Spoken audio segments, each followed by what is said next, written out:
Bueno, y justamente la crisis provocada por el COVID-19 ha generado una serie de dificultades en el desplazamiento, por ejemplo, sobre todo en aquellos que lo deben hacer de manera obligada, incluso diaria.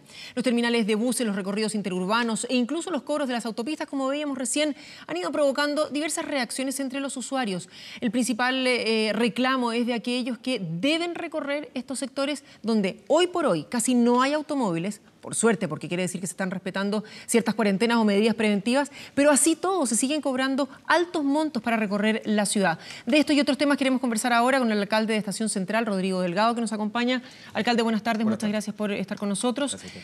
A ver, en definitiva, ¿es posible que se logren estas reducciones en los costos? A ver, mira, lo primero, nadie discute que hace una década o más, cuando se empezaron a construir las autopistas urbanas, efectivamente las autopistas generaron un beneficio. Yo en esto quiero ser muy claro, porque de repente parece como muy populista pedir, ¿cierto?, que las autopistas tengan un gesto. Yo creo que hay que partir reconociendo que las autopistas generaron mayor cercanía, desplazamientos con mayor comodidad. Efectivamente uno podrá discutir el diseño, tema de seguridad, pero fueron un aporte. El problema está en que en una década, o tal vez un poco más, del 94 en adelante, hasta hoy, las autopistas nominalmente han aumentado más de un 80% el costo real de desplazamiento, ¿ya? Y eso porque tenían un piso que el año pasado se discutió, el 3.5 más IPC, que para el estallido social muchos pedimos que eso se rebajara, finalmente se rebajó. Y siempre se aludía a que los contratos no se podían tocar. Yo creo que hoy día, después del estallido social y con la crisis que tenemos hoy día, que es a nivel mundial, vale la pena revisar nuevamente esos contratos, pero no solamente esa coordinada, sino que pedirle a las empresas que también hagan un gesto. Y ese gesto, lamentablemente, no se ve, salvo cuando están en una mesa y se les pone un poco ahí la presión del gobierno, digamos. Alcalde, pero a ver, en estos casos y en otros también que lo hemos tenido antes, usted nombra y menciona situaciones anteriores. Por ejemplo, cuando vemos que una autopista está absolutamente saturada, que la movilidad es muy lenta, uno como cliente podría decir, a ver, a mí lo que me están ofreciendo es mejor posibilidad de movilización, una autopista que no tenga pero ni un bache, nada en su camino, pero además el poder desplazarme, no el sentarme en un taco. Por lo tanto, me están cobrando por un servicio que no me están prestando. Por lo mismo. En este caso particular de hoy, también un poco podría pensar en el sentido común. Estamos viviendo una crisis, venimos de una que no ha terminado de pasar, viene probablemente una recesión importante, por lo tanto que me estén cobrando el precio de saturación cuando no hay saturación, en un horario que es muy amplio, de verdad que no se puede entender. O sea, es absolutamente absurdo que hoy día se cobre tarifa de saturación cuando obviamente no existe tal saturación, ¿ya? Ellos aluden a los contratos nuevamente. Por eso yo quería decir que efectivamente los contratos que se le hicieron a la autopista inicialmente fueron contratos muy convenientes para ellos, pero no para el ciudadano, no para el usuario. Nadie le está pidiendo a la autopista que dejen de ganar tal vez utilidades razonables. Lo que estamos pidiendo en esta época, lo pedimos también para el estallido social, es que tuviesen la posibilidad de ser un poco más empáticos con su usuario. Mira, Carolina, te quiero contar lo siguiente. Acá tengo un estudio, algunos números, bueno, no lo voy a mostrar a la cámara porque son muy chicos, pero cuéntanos usted. Pero mira, quienes más han dejado de utilizar la autopista son los sectores más acomodados, ¿ya? Por ejemplo, la radial nororiente, estamos hablando que es un camino que une el sector Chicureo, Chamicero con Vitacura, fundamentalmente. Estamos hablando de gente que tiene un poder adquisitivo muy alto y son personas que obviamente bajaron más de un 73% esos viajes. El túnel San Cristóbal, que básicamente es el traslado hacia la ciudad empresarial. Por eso uno podría entender, no solamente la ciudad empresarial, pero estamos hablando que es un cordón empresarial importante, gente que tiene vehículos, obviamente. El acceso al aeropuerto, obviamente, ¿cierto? Bajó.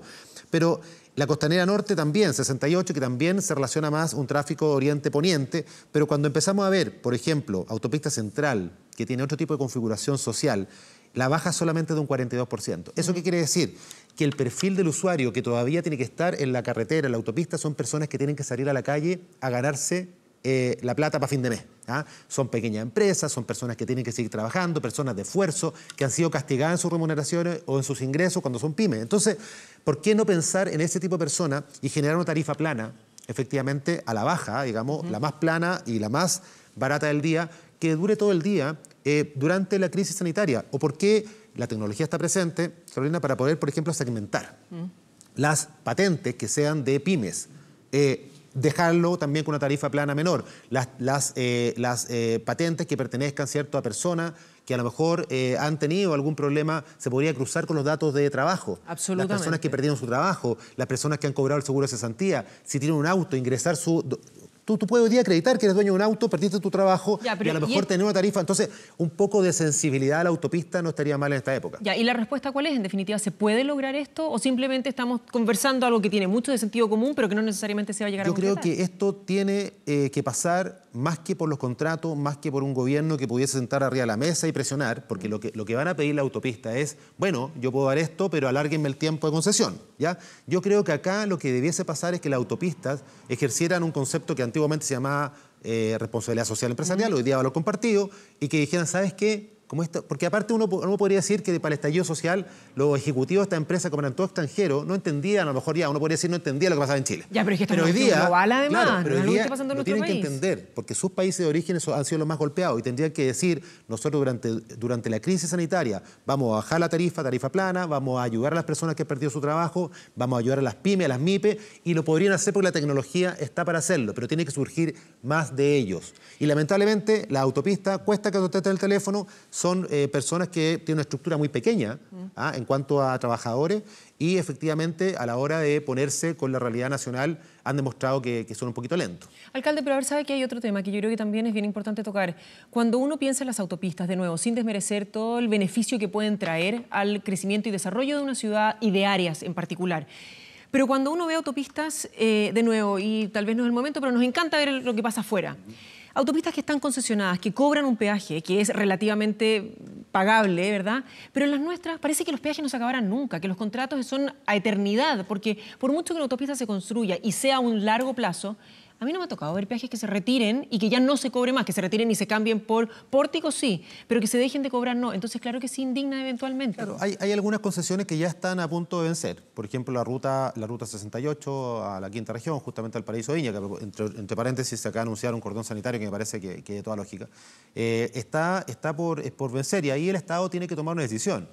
O asume la responsabilidad de hacer la mantención y la gestión de la autopista o la carretera, o vuelve a concesionarla. Y ahí está, obviamente, el debate que hay que tener en adelante. Yo creo que también hay que reconocerle, porque para que no parezca que aquí uno viene solamente a pegarle a la autopista, porque durante el estallido social uno también pidió justamente la rebaja de algunos temas que eran bastante criteriosos. Hay que reconocer que la autopista, efectivamente, tú lo dijiste, hace una mantención que es mantención preventiva, que ya la quisiéramos, ¿cierto?, para el resto de las calles de la ciudad.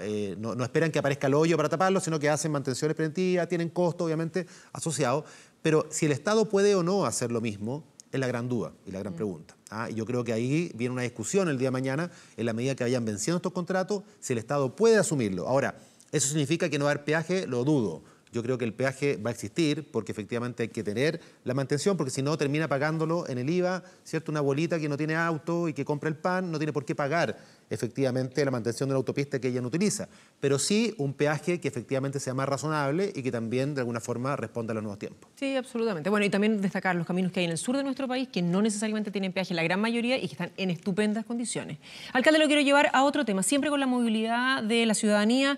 Durante esta semana usted había dicho que se cerraban terminales de buses producto del posible contagio en el lugar. Se instalaron controles sanitarios. ¿Cómo está yendo eso? A pesar de que sabemos que la afluencia de personas a los terminales es menor. Sí, están operando en torno al 30% en promedio, 25-30%. También nos afectó, obviamente, como flujo el cierre de los terminales de Viña al Paraíso, que representaban cerca también de un tercio de la salida de Estación Central. Y en ese contexto evaluamos positivamente la instalación de los puestos sanitarios. El primer día hubo algunas descoordinaciones, pero ya conforme fueron pasando los días de la semana, hemos logrado tener un solo acceso a los terminales. Todos pasan por ahí, temperatura, se chequean los datos de las personas y hemos logrado detectar personas con síntomas sospechosos y también gente que estaba técnicamente en cuarentena y que querían entrar a tomar un bus, digamos. Y eso yo creo que ya justifica de todas maneras la instalación de estos puntos sanitarios, porque hubiesen sido buses que hubiesen tenido que pasar por aduanas sanitarias a cientos de kilómetros y haber vuelto a la capital, exponiendo, digamos, obviamente, de manera irracional al resto de los pasajeros y a los trabajadores. Alcalde, en ese sentido, hay gente que decía, sí, esto se puede hacer online, en un formulario que se puede rellenar, pero no necesariamente todas las personas tienen el acceso a poder meterse a internet y rellenar un formulario o el conocimiento. Por lo tanto, ¿se ha podido subsanar eso? ¿Las filas han sido más cortas respecto a lo que vimos el primer día? Bueno, la fila, efectivamente, hay un problema con eso. La fila a ratos se sigue dando porque no podemos tener puestos sanitarios en todas las entradas, se han limitado alguna entrada. y hemos tratado ahí con personal municipal, con personal también de resguardo policial o de mismos militares, de hacer un hincapié con respecto a la distancia de la fila, pero hay horarios que son más peak y estamos tratando de resolverlo, pero en definitiva creo que la misma gente, yo he estado prácticamente todos los días ahí, la misma gente agradece esto, a pesar de que a veces la espera es mayor, nadie por lo menos se ha quejado, yo he conversado con muchos de ellos y están todos dispuestos a pasar esta incomodidad en virtud también de estar seguros de que se está subiendo un bus que no tiene algún tipo de sospecha de contagio, porque también hay mucha gente asintomática, digamos, y hay que decirlo. Eso. Gente que no tiene síntomas y que a lo mejor obviamente pasa a estos puestos, bueno, pero como está pasando en gran parte del país. Alcalde, para terminar, ¿cuarentena en su comuna? ¿Debería dictarse o no? Debería dictarse porque lamentablemente uno ve que así como hay muchos vecinos, y no solamente vecinos, población flotante muy responsable, también hay gente muy irresponsable, y eso hay que decirlo. Tenemos también el problema del comercio ambulante ilegal. Santiago Centro entró, ¿cierto?, en esta cuarentena. Tenemos un problema en el límite porque se me corrieron los comerciantes ambulantes del barrio Meix, ¿cierto?, hacia el sector. Ayer hicimos un operativo muy importante con carabineros, ¿cierto?, con fuerza pública, pero la verdad es que el comercio ambulante lamentablemente es un gran problema. Hay flujos menores que precrisis, pero tenemos todavía un tema con eso y también nos preocupa obviamente algunas aglomeraciones en los metros, ¿cierto?, en algunos sectores. Yo creo que hay que avanzar a una cuarentena, ojalá sea anunciada prontamente. Yo creo que la comuna y la gente lo pide, así es que obviamente estamos preparándonos para eso. Bueno, vamos a estar muy atentos a lo que digan las autoridades entonces. Alcalde Delgado, muchas gracias por conversar con nosotros. Gracias a ustedes, buenas tardes. Muy buenas tardes.